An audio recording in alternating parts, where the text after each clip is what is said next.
Sorry, didn't realize I was recording. Um, yeah, I figured I'd put out another video. I wanted to talk to you guys, but I didn't. I realized I didn't really give you guys a chance to talk. And I guess what I'd like to ask you is number one, it's weird how feelings get compounded. I'm sure. I hope you can relate to this, but I'm going to explain that. I am. I had my audition, for example, and I felt great. And as time passed and I didn't hear anything, I started to feel bad.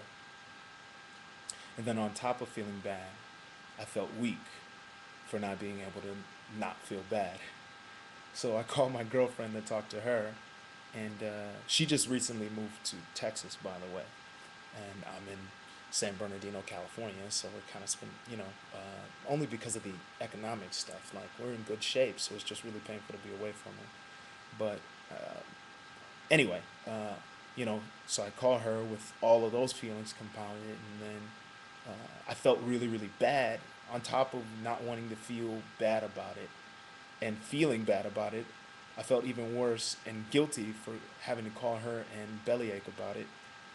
And then, and then I got upset at myself for belly aching. Have you ever had one of those times, or what is it?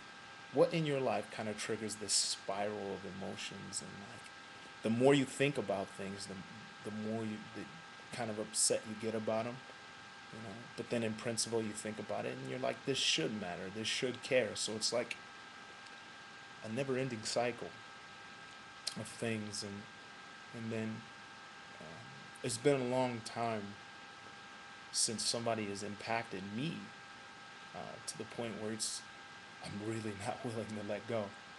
I don't think I've ever had anybody in my life that I'm just not willing to let go of, or haven't come to grips with the fact that they might be leaving soon. Have you ever had anybody like that? Who are they? How did you get over it? Like, were you forced to because they had to go? Um, this is tough. These webcasts are tough. I don't know how you guys pull it off, but thank you guys for listening. I really hope to hear from somebody.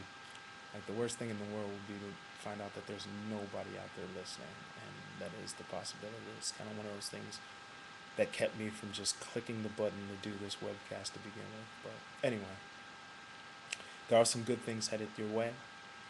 Once again, I've been writing and developing a web series, and I'm not going to give out any of the cast, but there's some pretty exciting people. If you're into YouTube, you're definitely going to recognize some of the faces that have decided to be a part of this dream I've had. And we're going to do the making of the web series. We've been filming that and really working hard. Like, I really want to deliver some great stuff. I've teamed up with T Hark. I'm not sure if any of you guys have been following the channel. I think 45 of you guys have. But we have a video, Conversations from the Couch, where we're going to talk about mostly like current events and political stuff. I promised you guys I'd do that. So right now is insight into me in the help section, where right now I'm asking you guys for help. Hopefully you guys could ask me for help, and I can help you out as well. I'm really good helper, as well as I'm just as good at helping as I am asking for help. Really, you guys have been the best. Like, I have gotten some awesome comments on the videos, just to see how many people have watched. Like, the music video I edited and directed. Wow. Like, I think it was like 600 people. I think that might, like, when I was a kid, I used to do little movies and rent out theaters. And that's a bigger audience than I've ever had before, on something I've directed and just kind of put together one piece at a time. And I really appreciate it. Hopefully, we can get some more. The next music video is called Explode.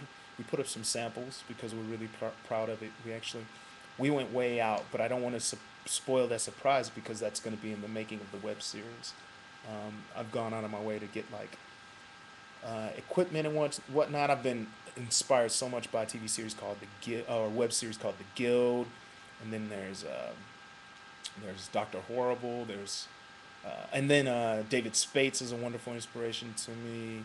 Milltown Kid, Timothy De La Ghetto. These guys are great, and if you ever get the chance to meet them, you're gonna realize how great they are, because Like yesterday, I was really having a hard day, and guess who I got to talk to about it? David Spades, and he took care of me. So, guys, go visit his new channel, Laugh and Pee a Little. Definitely, I'm gonna be on it probably tomorrow because it's one of those rare things that cheer me up. I've been talking too long, so I'm gonna get going. But thanks for listening. Much love to you guys. Peace.